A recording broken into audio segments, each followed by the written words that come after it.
Yuki is an ugly, repulsive, loser high school student who has nothing going on in his life. His sister has taught him how to do chores since he was a child, and she will even punish him if he doesn't do it correctly because in his world every guy is useless. However, his sister vanished a few years ago following what they refer to as a Mato event. Some odd portals going to another dimension known as Mato arose years ago and monsters known as Shuki emerged. However, they discovered some peaches inside that dimension that may grant every woman superpowers and help her fend against the demons. Starts to freak out and pulls out the Mato instruction manual. When a citizen finds themselves in Mato, they should wait for the demon defense force to rescue them. Yuki intends to do this, but a Suki comes and attacks him. The Wookiee flees for his life but reaches at a dead end and numerous more Shuki appear. The demon is going to destroy him when a girl riding a Shuki saves him. She deems him unlucky and starts a battle with the other monsters. She slashes a number of the demons with her sword, but the Shuki she is riding has had its arms severed. Her name is Kyoka and she commands the Demon Defense Force's 7th Squadron. She orders Yuki to keep back, takes possession of one of the Shuki with a chain around its neck, and the two escape. They are pursued, but Hammering Mi and Shushu arrive to support their commander. Mi examines their surroundings and discovers that a horde of monsters is approaching soon, so Kyoka instructs them to handle it while she takes the boy to safety.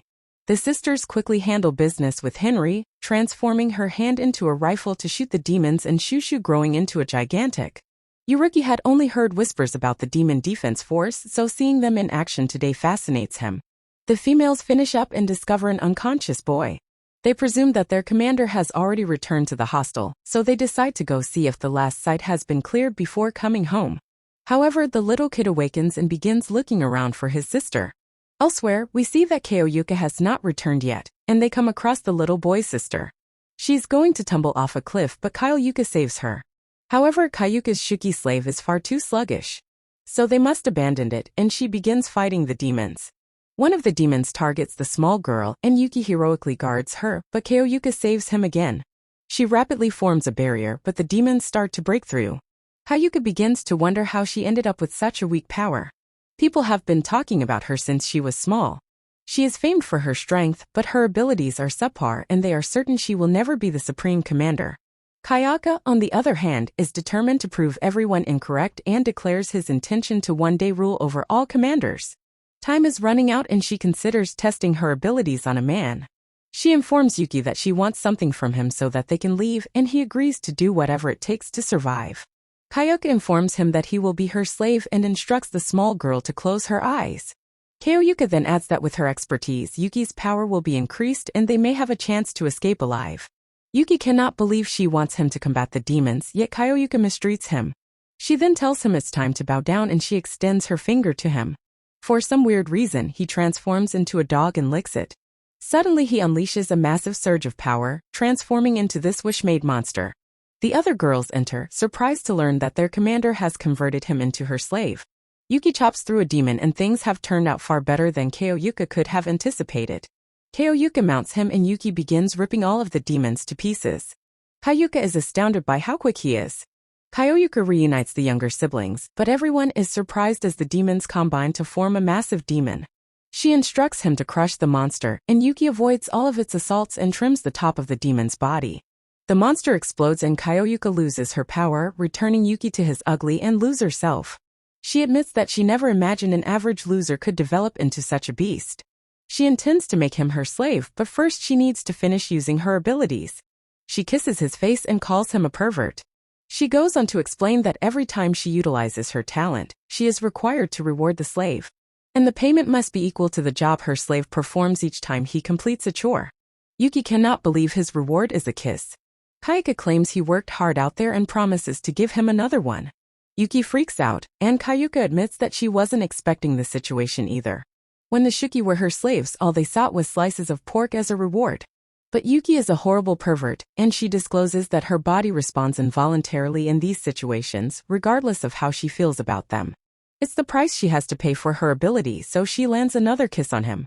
Kyoka suddenly becomes serious, stating that if even one of the Shuki appeared in the actual world, there would be dozens of casualties. Her ambition is to become Supreme Commander and eradicate the horrible beast for good. The present Supreme Commander is a failure and far too lenient, but with Yuki's assistance she is confident that she will achieve her aim.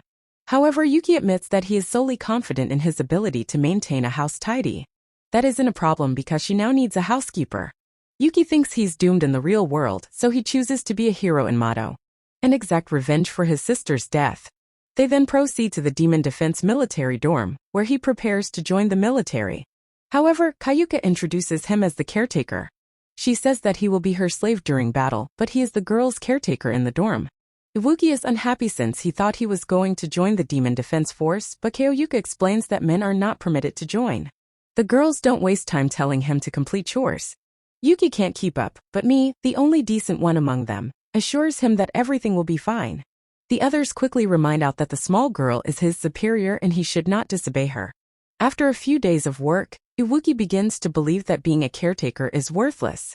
He expresses his fears about performing chores all day, but Kayuka assures him that she would utilize him in battle as needed. She tells him to focus on housekeeping until then, and when he stands up for himself, Himari threatens to cut off his head. Kailuka understands that the others may be uncomfortable with a male caretaker, but Yuki is good at cleaning and is also essential to her abilities. She requests that they all be courteous to him and warns him not to worry because she will rip off his manhood if he does anything wrong. That night, Shushu, who had shrunk to a midget, caught Yuki spying on one of the females and threatened to inform the commander. Shushu says that her power allows her to expand and shrink, and she snaps an incriminating photo. She was inquisitive about Yuki and has been keeping a careful eye on him. Yuki tries to explain, and that he is only cleaning, but she isn't interested in any of his excuses. She wants him to be her slave, but he attempts to explain that he already is. Shushu pushes him to tidy her room and his attempt to remove the image fails. She tells him to clean her laundry as well, but this only gives her another opportunity to shoot a deceptive photo. While Yuki is walking about depressed about being bullied, he notices Kayuka and Himari practicing outside. Just then Asuki enters and Kayuka takes advantage of the chance to show Henry how to do it. She destroys the beast, surprising Yuki and astounding Himari. Yuki can't believe she and Stock killed it, and he realizes he'll never be on her bad side. Mi informs that she will be departing with Hillary for a meeting, leaving him with Shushu to protect the dorm. That night, Shushu forces him to massage her and discloses that she grew up without a father. She came to Mato seeking excitement, even if it meant jeopardizing her life. The two decide to play some video games, but Yuki warns her that he is quite talented. They make a little bet, but he loses each game and eventually loses his clothes. Just then, a massive Shiki comes and attacks the base's barrier, forcing the two to run outside. Shushu demonstrates her immense size by effortlessly grabbing the creature and smashing it into the ground. Shushu then sends it soaring only to punch it down and smash it under her feet. Shushu shrinks slightly as being that big is tiresome. She celebrates her win, but another massive blob of a creature attacks her. A slew of Shuki fused with it to make it even bigger, and Shushu attempted to use her ability to expand even further, but it failed. The monster grabs her and delivers a punch. Yuki can only watch the gigantic creature gain the upper hand. Yuki desires he could morph, but this is impossible without Kayuka. He recalls that he turned after licking Kayuka's palm. This genius has the bright notion of licking anything she owns, so he rushes back inside the house. He tries it with her glove or shirt, but it barely affects a portion of his body before he discovers her boot. Yuki rushes out with Kayuka's boot and gives it a nice lick as things worsen outside. Power begins to erupt from his body and he rushes for the creature. Shushu notices him and restrains the monster, giving you the perfect opportunity to unleash a powerful kick that destroys the creature's head and wins the battle. Kyoko then rewards Yuki by massaging his body, knowing that forcing a transition on his body will have some unpleasant consequences. The others tease him for being in this position after battling for a few seconds, but he explains that he simply hasn't learned how to use his ability yet. Still, he wonders if this is his recompense for guarding the dormitory even yet. Kyoyuka chastises Shushu for underestimating their opponent, assigns her to assist Yuki with his chores as punishment. When everyone leaves, Shushu explains that she has even more images and will continue to be Yuki's master. Yuki knows how horrible things have gotten for him and wonders if he will ever be free. A mysterious girl is also mounting a large Shuki and claims to feel Yuki's presence somewhere in Mato. A portal opens up at the 5th squad base in Kyoyuka and Yuki steps through it. Kyoyuka tells Yuki to wait for her outside while she takes care of some paperwork. While waiting, Yuki is surprised by how much time they saved using interdimensional travel. Kyoyuka meets him outside and he can't help but admire her since she's not wearing her uniform anymore. She catches him staring and he quickly changes the topic. He's happy they are back in their home world and Kyoyuka tells him to enjoy it while it lasts. They leave the base and Yuki goes back to admiring Kyoyuka again. She tells him to keep his eyes on the road and he asks her where they are going. She just turns and keeps walking, leaving Yuki standing there, unsure of his next move. Meanwhile, Shushu is looking for Yuki around the house. She asks me about his whereabouts and she tells her he went out with Kayuka earlier that day. This makes Shushu look at the date on her phone and then she understands why Yuki went with Kayuka. Kayuka and Yuki arrive at a memorial monument dedicated to the victims of the Mato mishap. Paka tells Yuki there was an incident in Osawa where scores of Shuki wandered into the human world. There was one particularly strong Shuki, and she remembered the day very clearly. Fire is raising the town as the huge Shuki chases and crushes its inhabitants.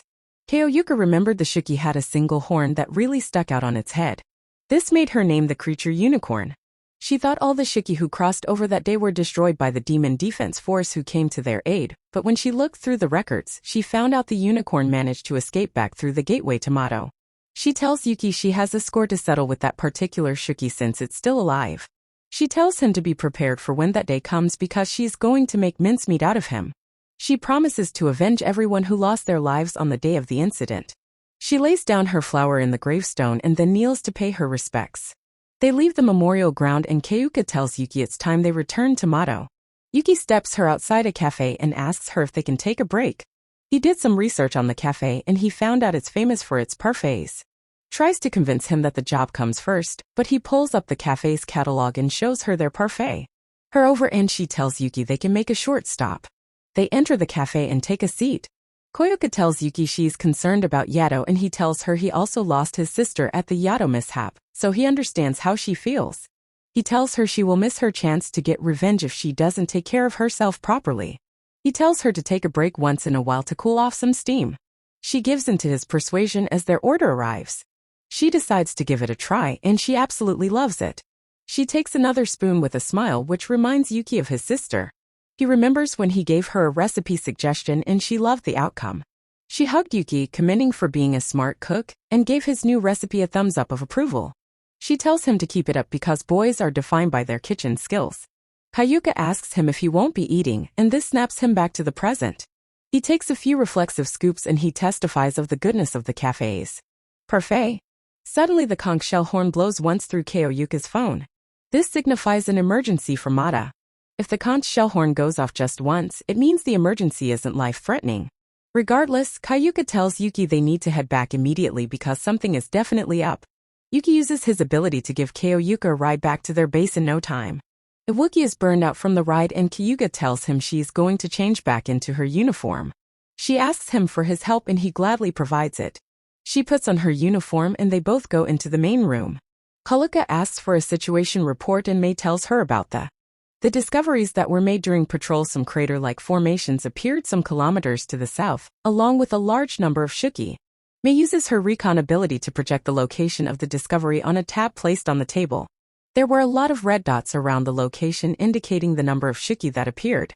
Yuki is shocked by the sheer number of red dots showing on the screen.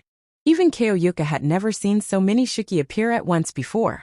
Mei tells Kyoyuka the Shuki must be a nest because they weren't making any moves to leave the area. Henry apologizes for ruining Kayuka's day off, but Kayuka tells her it's necessary. She tells them they would take up the task of eradicating the Shuki, and Yuki is so hyped to hear this. They head out on 3 vehicles, with Yuki acting as one of the vehicles. He pushes forward with Kyoyuka and they arrive at the location before everyone else.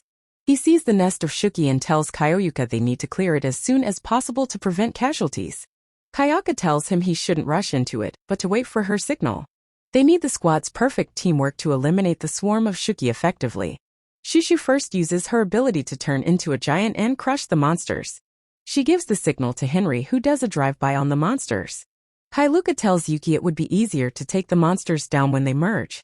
Though the Shuki are strong, their fighting style is very simplistic. Kayuka was convinced they would be able to take them down with their strategy when the monsters reach peak size.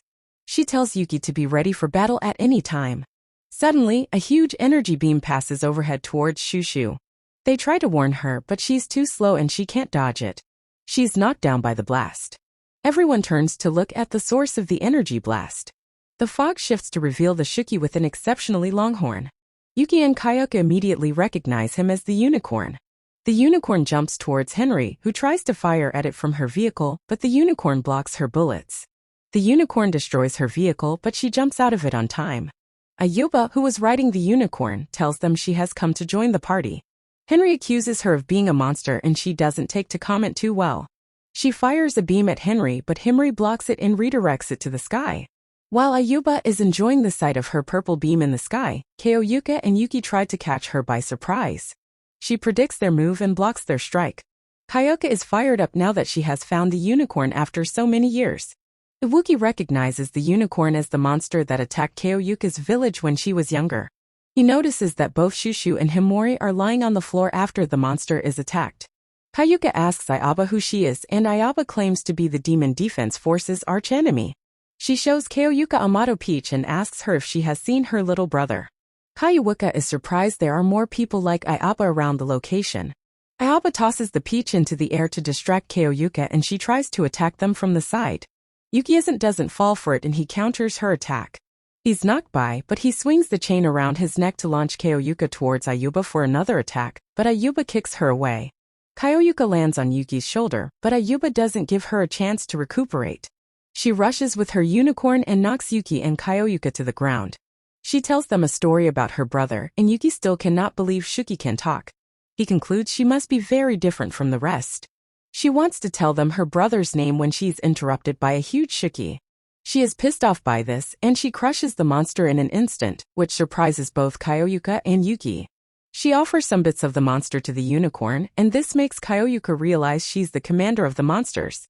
Kaoyuka and Yuki try to attack again, but Ayuba dodges it easily. She tells Kaoyuka she knows nothing about Mato. She feints an attack which makes both Yuki and Kaoyuka dodge into the air, and she takes advantage of this to knock back Kaoyuka.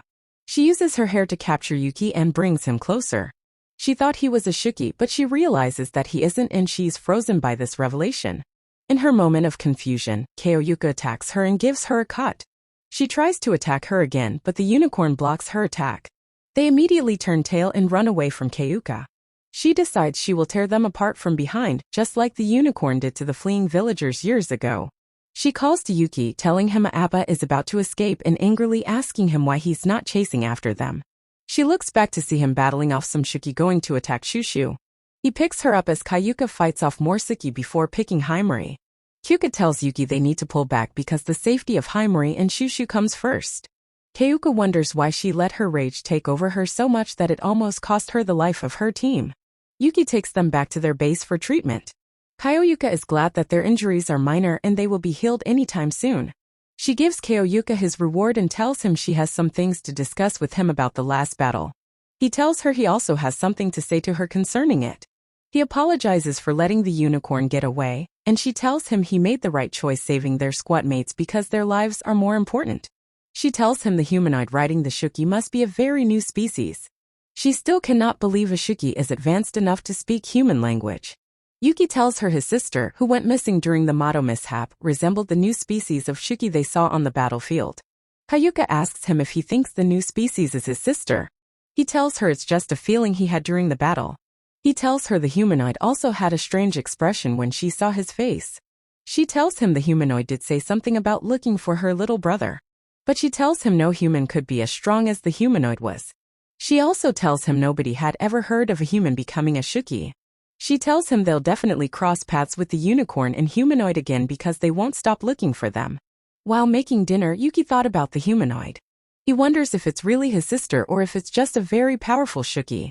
He's trying to figure out what to say when next he comes across the humanoid. When Mei enters the kitchen, she points out that Papat is about to boil over and he snaps back to reality. He turns off the cooker and Mei asks him to kneel before her.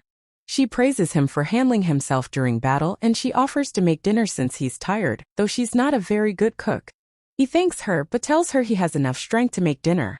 Yuki decides to find out if the humanoid is his sister or not when they next meet, but before then he knew he had to focus on the work at hand. Meanwhile, another humanoid, shames Ayaba for coming back with injuries. Ayuba tells her she was taken by surprise as Coco licks the wound to heal it. She tells the humanoid she met Yuki, but she doesn't know how he ended up looking like a Shuki. She wonders if it was the effect of Kyle, or if it was a result of experiments done on him. Regardless, she was happy with the reunion. Yuki is having a hot bath, thinking about the power of the unicorn and the potential result of their next battle. Suddenly, Shushu pops up from behind and she thanks him for saving her life. She decides to pay him back with a back rub, but Yuki turns around and doesn't like what he sees. He rushes out of the bathroom, only to run into trouble with Henry. She chases him around the base and corners him. Suddenly, a portal opens and two women step through. Yuki thinks they are intruders, but Henry tells him they are members of the 6th Squad. Izumo is the commander of the 6th Squad, and Izuma is the second in command. Izumo asks Yuki to fetch Kaioyuka as Himori, and Izuma exchange unpleasant glances. Kaiyuka asks her why Tenka visited them, and she tells her the squadrons will cooperate because of the appearance of a humanoid Shiki. Yachiho makes fun of Henry for fainting during the attack and tells her to forget about being a soldier and go back home. Paka notices Henry is fuming and she tells Tenka there's a need to test each of their teams. She asks for an exhibition match between their squads. Yuki thinks the exhibition match is some kind of baseball league, but Mei explains it to him. The exhibition match is a contest of strength and skill between two squadrons. Kaiyuka proposes single combat between members of the squads and Tenka accepts it. A portal opens up and they leave the squad base. Henry asks Kaioyuka to train her in preparation for the match. Kaiyuka tells Henry the training would be physically demanding, but Himori tells her she would do anything to make sure she wins. Henry turns to Yuki and she claims him as her slave. For the meantime, Yuki asks her why he was made to become her slave, and she tells him she has to win her match by all means. Later in the day, Henry and Iwuki take a ride out into Shuki territory while on the road. Henry tells him transforming her body into weapons isn't her main ability, but she uses it because it's compatible. She shows him her phone and tells him that's her real ability. There's a picture of Kyuga on the screen and she tells him her special ability is learning other people's abilities and using them. She selects the person's ability she wants on her phone to implement it because Kaiyuka's ability was selected on her phone. That was what she was currently using. Yuki asks her if she knows the risks of using Kaiyuka's skills. She tells him she knows it would be physically demanding and she's ready for that. Suddenly the ground breaks up and some Shuki appear in front of them. They get out of the car, and she extends her hand out to Yuki. He tells her to remember his warning and transforms, but he's in a different shape compared to his usual one. A Shuki attacks him, but he dodges quickly and counters. Yuki can move even faster than he does with Kaioyuka, but he notices he's not as strong as he usually is. He decides to rush at the Shuki and beat them till they drop. Henry is convinced she'll be able to beat her sister with it. After defeating the Shuki, Yuki transforms back to his human form. She commends him for a job well done, but she suddenly loses control of her body. Yuki tells her it's the price to pay for Kaiyuka's abilities. Henry finally understands what Kaiyuka meant when she said it'll be physically demanding. She asks him if she'll remain stuck like that, and he tells her she won't be free till he gets his reward. They get back into the vehicle and start heading back to their base. Yuki advises her to use a different ability, and she tells him she doesn't have any other choice. Her ability degrades the quality of most abilities to the point where they are almost ineffective. The price for using Kaiyuka's ability isn't very good, but she has no choice. She explains that she was born into the prestigious Izuma family. Her elder sisters were so successful and everyone also had hopes for Henry. But she always got nervous or sick before major events in her life, which made her fail at them. Her family members started noticing these occurrences. They began teasing her for not being able to keep up. She tells him this is her first chance of proving her family wrong. She tells him her ultimate goal is to become a hero like Kaioyuka, and she feels defeating Yachiho is the first step in that direction. She tells Yuki they are still missing a finishing move for the exhibition match. Iwuki feels Himori may be the key to opening a new door in his life, and he'll also get to assist Kaioyuka along the way. He agrees to help Henry, and she tells him to drop the attitude since he's just a slave. Yuki asks her what Yachiho's abilities are, and she tells him she has the ability to control time. She can freeze it and even rewind it, an ability she named Golden Hour. Yachiho's abilities require a lot of power, and she'll get tired if she uses it many times, despite her ability being dangerous. Henry thinks they'll have an opportunity to win. She tells him Yachiho strikes opposed to use her ability, and he tells her they'll just have to be faster and take her down before she has a chance to do so. They decide to use an attack too fast to allow Yachiho to use her abilities. Yuki decides to use a fast super punch, and Henry tells him to try channeling his strength into a part of his body. He concentrates and channels his strength into his legs, and several Shuki appear as if on cue. Yuki is even faster than he was before, but his punches are weaker than that of a 5-year-old.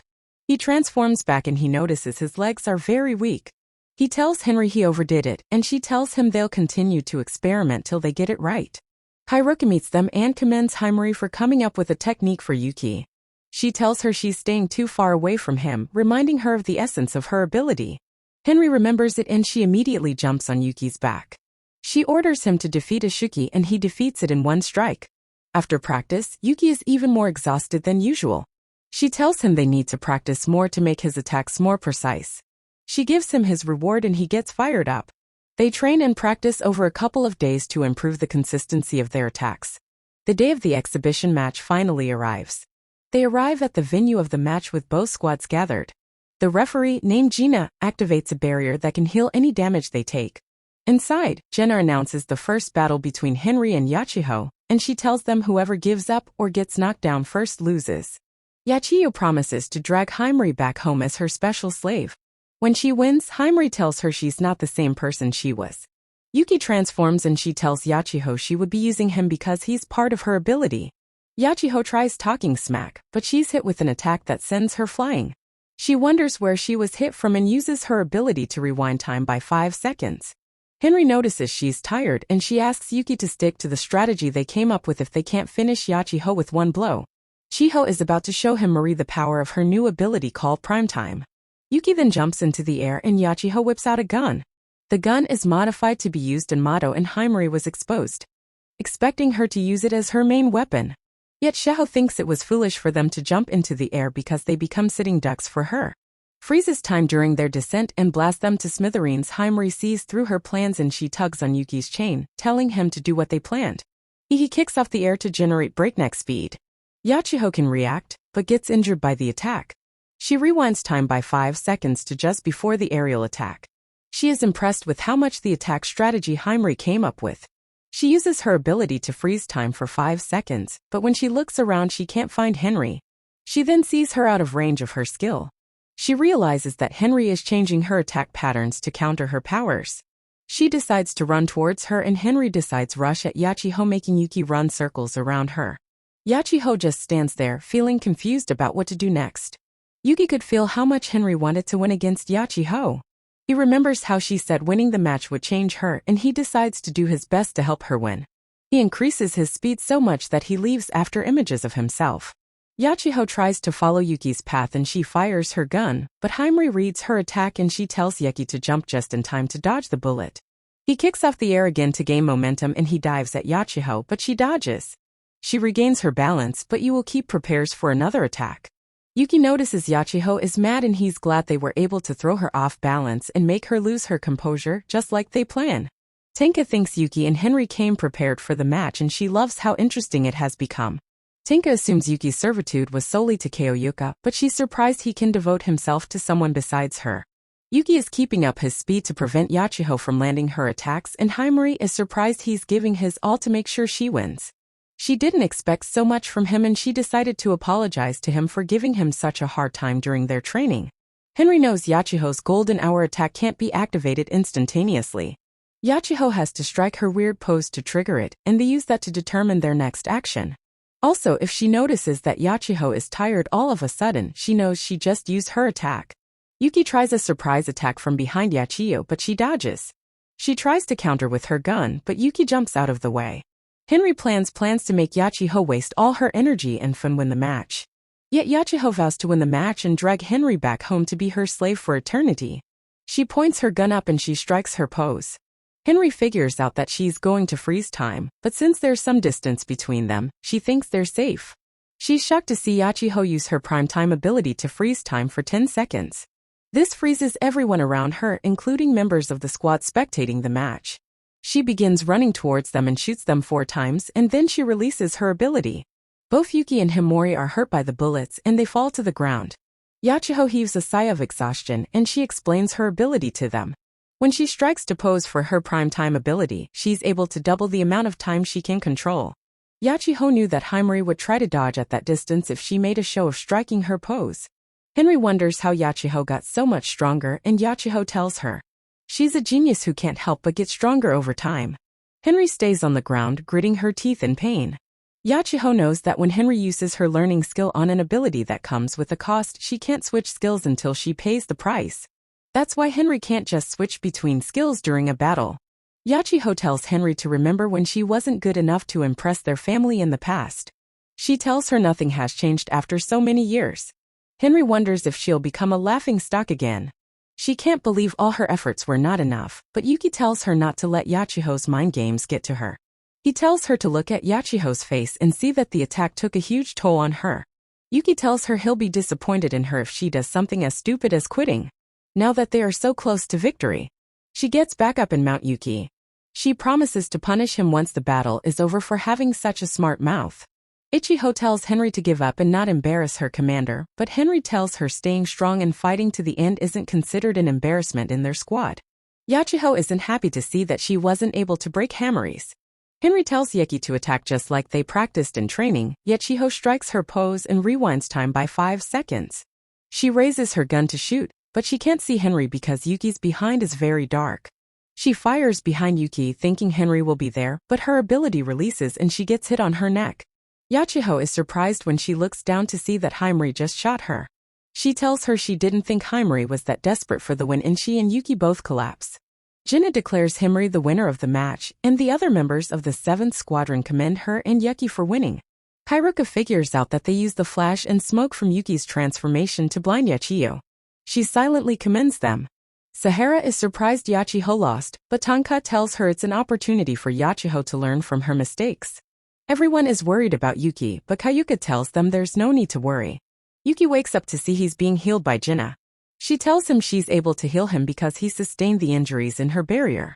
Jinna heals Yachiho and she opens her eyes to see Yuki and Himari celebrating their victory. She remembers when they were little and Henry caught a cold before her entrance exams. She overworked herself. Yachiho tells Himari she has gotten much stronger and she'll treat her better. Henceforth, she asks Henry if she wants to rejoin the Azuma family, and Himari is surprised by her question. She tells Yachiho she belongs in the 7th Squadron. Yuki and Henry walk back to their base. Yuki is about to get something to drink when Henry stops him to give him his reward. The 6th Squadron goes back to their quarters and Tenka begins a review of Yachiho's battle. She tells her that Yuki was probably holding back his attack and that her decision-making during the match was poor. Tenka is impressed with how much Yuki pushed to ensure Himari was victorious. She thinks he's exactly what a slave should be. Henry tells Yuki he was the reason she was able to defeat her sister. She thanks him for helping her and she tells him she's not just thanking him because it's his reward, but because she means it. She begins giving him his reward and Yuki gets uncomfortable and pulls away. She tells him she has no choice because she has to give him his reward, and she continues. Yuki can't believe how soft her lips are. He asks her, is she sure she made the right decision not to return home? She tells him that Kailua helped her when things were tough, so she'll stick by her side. She continues giving him his reward and Yuki feels like he's on his way to heaven. Shushu is outside the door and now understands why they said Kayuka's skill is physically demanding. The preparations for the next match are about to begin, and Yachiho apologizes to Sahara for losing her match. Meanwhile, some menacing figures are gathered somewhere in Mato. Watching them silently, Jinna announces that Shushu will be going against Sahara. They both specialize in hand-to-hand combat and Jinna was sure the battle was going to be intense. Shushu tells Yuki to watch how she'll pummel Sahara like the Hulk smashing a piece of watermelon. She hopes to get a piece of that pie after the match. She turns back to wink at him. Since they both love close combat, Shushu proposes they hold off their abilities till later. Sahara immediately rushes at Shushu with a furious flying kick, but Shushu catches her mid-air and slams her on the ground. She tries to land an elbow drop on Sahara but she dodges away and Shu hurts her elbow. Sahara grabs Shushu from behind and she lands a perfect German suplex. Shushu gets back on her feet, but Sahara is already exhausted. She thinks the match has gone long enough and she decides to use her abilities. Shushu is surprised she opted to use them so early, so she decides to use hers as well. Shushu increases in size while Sahara increases her strength for 3 minutes. Shushu tries to squash her but she jumps out of the way and she counters by landing a huge smack on her. Sahara's ability only allows her to increase her strength for a specified number of minutes. She can activate it for a minimum time of 1 minute and a maximum of 60 minutes. The shorter the duration, the stronger she gets, but the ability has a 3-minute cooldown period. Shushu decides to stomp Sahara, but Sahara gets out of range and she pushes Shushu's ankle. Sahara tells Shushu her size makes it easy for her to dodge her attacks and it makes her an easy target. She throws several rocks at Shushu and while Shushu is distracted by the rocks, she launches a surprise attack. She lands a body punch that sends Shushu to the ground. Sahara asks her if she's ready to give up yet, but Shushu refuses. Shushu remembers when her friends told her having a boyfriend was fun. Back then, Shushu was skeptical about having a boyfriend. Her first friend told her there was never a boring moment when she was around her boyfriend. Shushu told them she wasn't interested in romance because she wanted something more exciting. She told them she'd never get bored if she went to Mato, and her friends are surprised she doesn't understand the need for romance. Shushu looks over at Yuki and she hopes he keeps an eye on her as she gets back on her feet. Sahara advises her to get a smaller form because she'll have an easier time moving around. She tells her the importance of situation assessment so she can tailor her abilities accordingly. Shushu tells her having a small size is too boring. She rushes at her and her motto is to go big or go home. She activates her ability again to make herself even bigger, almost breaking her limit. She falls on Sahara, hoping to crush her with her weight, but Sahara is too powerful. She bears the weight of Shushu and Shushu decides to grab her. While she's struggling to hold her up, she condescendingly tells Sahara she is too big for her to deal with. She slams Sahara into the ground and Sahara passes out. Shushu eases up on her abilities so she can catch her breath. Aniaoi and Yuki are convinced that Shushu has won her match. Gina goes over to do the countdown but she stops at 2. Shushu is to see Sahara back on her feet. Sahara activates her abilities once again. They find out that her killer instincts take over her body even if she's unconscious. During this period, her body can fight on its own even when she remains unconscious. Yet she goes berserk and doesn't know who's friend or enemy. Sahara rushes at Shushu while she's still catching her breath, and she tosses her like a sack of tissue paper. Shushu passes out and Jenna declares Sahara the winner. Mi and Yuki rush over to Shushu while Jenna is healing her, wondering if she'll be alright. Shushu regains consciousness and Kayuka calls her over. She apologizes for losing her match and Kayuka tells her they'll discuss how she can improve. Later Shushu starts crying on her way to change her clothes. She's sad she looked bad during battle and Yuki saw the whole thing. She's in her room feeling sad. When Yuki knocks on the door, he asks her to let him know if she needs anything. She tells him to erase her memories of the match because her performance was pitiful. Yuki tells her that though she lost, he didn't think her performance was pitiful. He tells her he wished he saw more of her wrestling moves and Shushu tells him he would have if Sahara had played along. She gets an idea and she tells Yuki to close his eyes for a second. She opens the door and she gets her reward. Yuki breaks away surprised and she tells him she's trying to deal with her shock. She told him to cover for the fact that she likes him. She couldn't tell him that till she made him like her back. Back at the battle barrier, Ni is using her recount ability and sees 2 humanoid Shuki. Kayuka asks her if she saw something. Before she can answer, several Shuki emerge from the ground. They attack Jenna's barrier and she tells them not to worry because her barrier is unbreakable.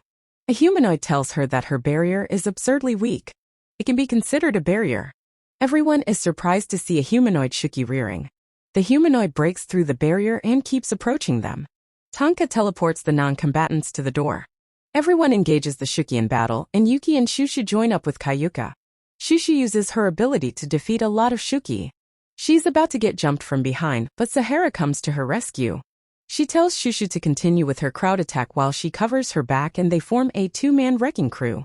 Raren sees them, but he decides they aren't who he's looking for, so he changes his direction.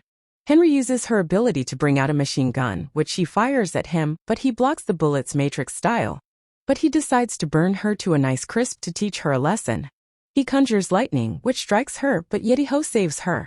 Raren figures out she was able to help Henry because of her time abilities, and Yachiho tells him he'll pay for his attack. Henry rushes over to Kayuka and she asks to ride Yuki with her.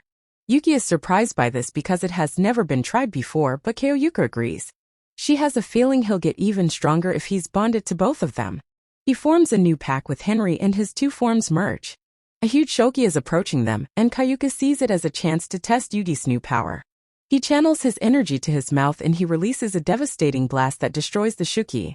Himari is surprised by Yuki's increased abilities when 2 masters are riding him. Henry is worried about Yachiyo and Kayuka tells her not to worry because Tenka will protect her. Mi is giving Tenka the report of her recon, mentioning she saw 2 additional humanoids. Tonka teleports back to the battle to see Yuki in his more powerful form. She decides not to let Kayuka outshine her and they both decide to give every. We won a commander showdown. Asuki attacks Kayuka while she's riding Yuki and she makes quick work of it. Typically, Shuki cannot be defeated with normal weapons. The power of motto granted by the Peaches or weapons imbued with the Peaches' power are the only ways to defeat the Shuki, but Kayuka is an exception to those rules. She trained atop a sacred mountain to perfect a unique style of combat that destroys Shuki. She was able to gain the ability to destroy Shuki without relying on her Peach power, and that was how she was able to become the commander of a squadron. Iwayuka and Yuki continue to lay waste to the Shuki horde. Raren tries to strike Yachiho with lightning, but she freezes time and dodges out of the way. He releases a beam of energy from his mouth that takes off part of Yachiho's left hand. He figured out that she couldn't use her ability without striking her pose. She tells him she can strike her pose regardless of the number of limbs she loses. Steve triggers her ability to rewind time and get back her hand. Raren decides to finish her off with a huge attack now that Yachiho is exhausted.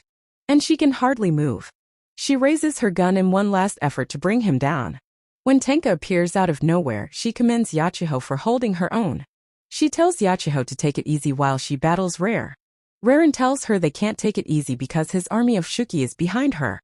Tonka wonders what army he's referring to. The smoke clouds from the battle clear and Raren sees his Shuki army burned to ashes. Raren watches helplessly as the joint squadron lays waste to his army of Shuki. He's not happy that only 2 targets came out to face him after he waited patiently. He asks Tenka where the rest of his targets are, but she doesn't reply. Tenka figures out that Raren is only after the squad commanders. Raren thinks he can defeat them all. In the blink of an eye, he charges up a powerful energy beam that he releases from his palm. The beam clears everything in its path, and Raren is disappointed at how weak Tonka turned out to be. He thinks Tenka is nothing more than a pest, but she suddenly launches a surprise attack and he dodges it. He's surprised a little. Pest is arrogant enough to try to attack him, he tells her. His flesh is as strong as steel and her attack will be useless against him. He shoots several energy orbs out of his mouth, but Tonka teleports behind him. He tries to get her with a punch, but she dodges it and creates a black hole in his face. He's almost sucked into it, but he jumps out of its range and he's surprised that Tenka was able to hurt him. Gina and Nate are both impressed with how Tenka is taking on the humanoid. They're amazed at her ability to escape any attack, even if it's an ambush. They're know that both commanders were able to come up with a game plan to defeat the invading enemy in no time. Is so hyped to be able to witness both Kyoyuka and Gina in action. She's so pumped up that she shakes knee vigorously in her excitement. Raren has had enough of Tenka's impudence, so he decides to unleash his full power. He's suddenly surrounded by a blue aura, which he releases into the sky, causing a huge lightning storm to strike at Tenka, creating a huge dust cloud. Raren is convinced that Tenka won't be able to survive his attack. Even Yuki is worried that Penka wouldn't survive, but Kyoyuka tells him not to worry about her.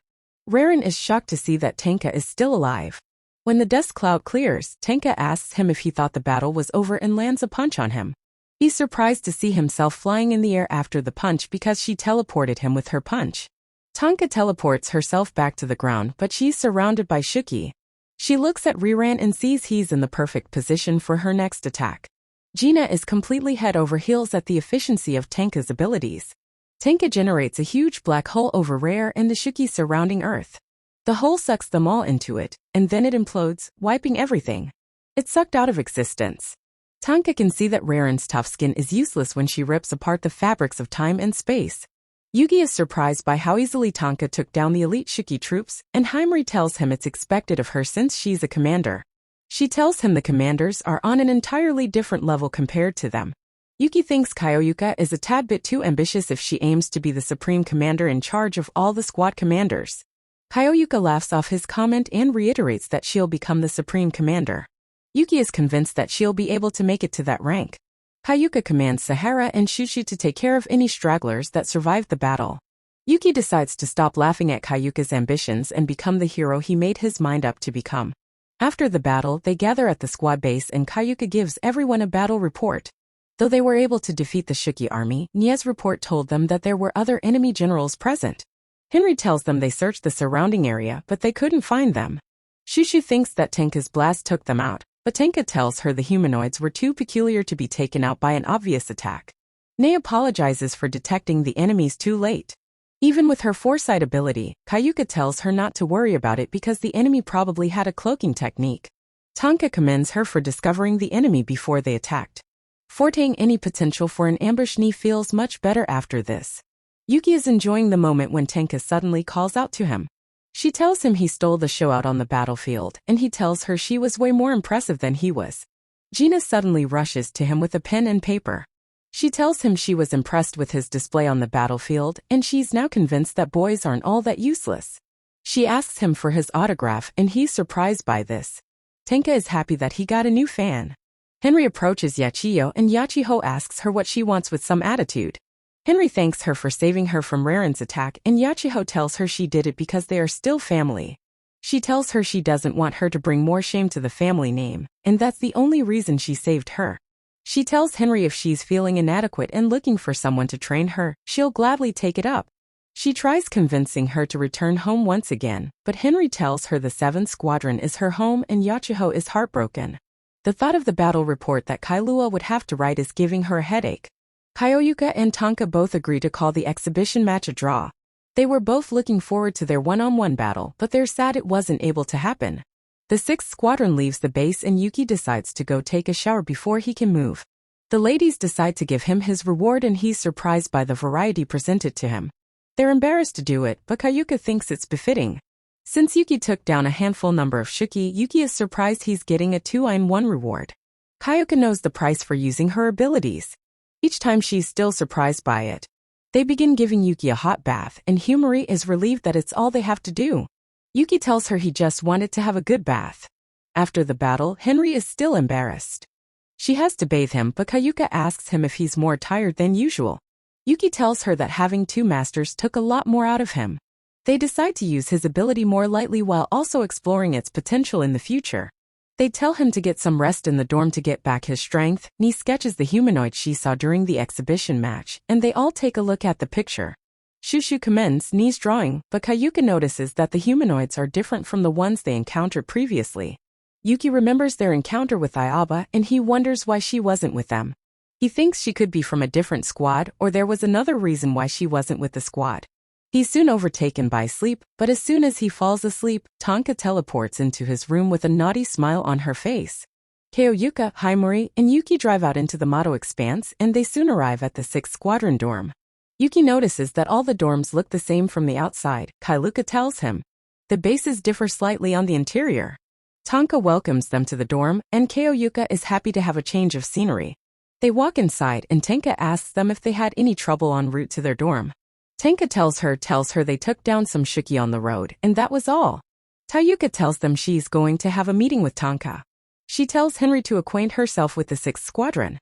Tonka tells her some of her members went for an expedition, but she can acquaint herself with those who are in the dorm.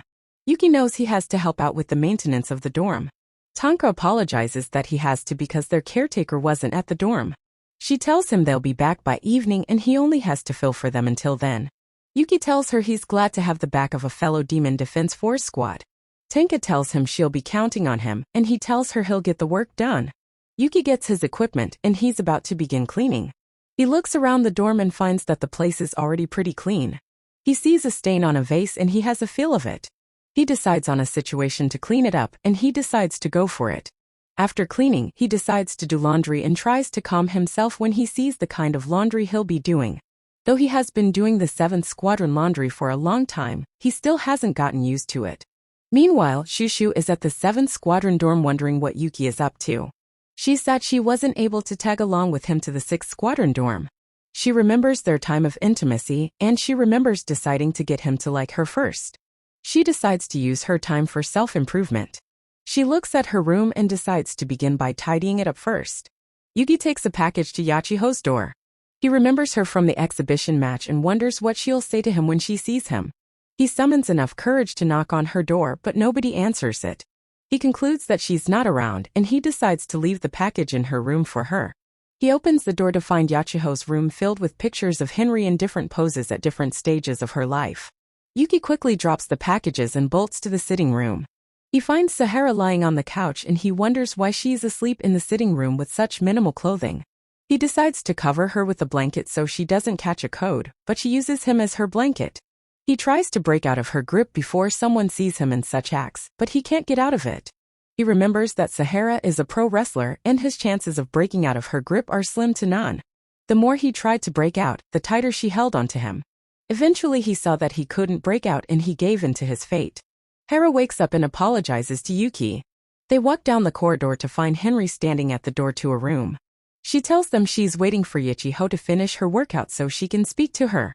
She asks Sahara if Yachiho always works out like this and Sahara tells her she does.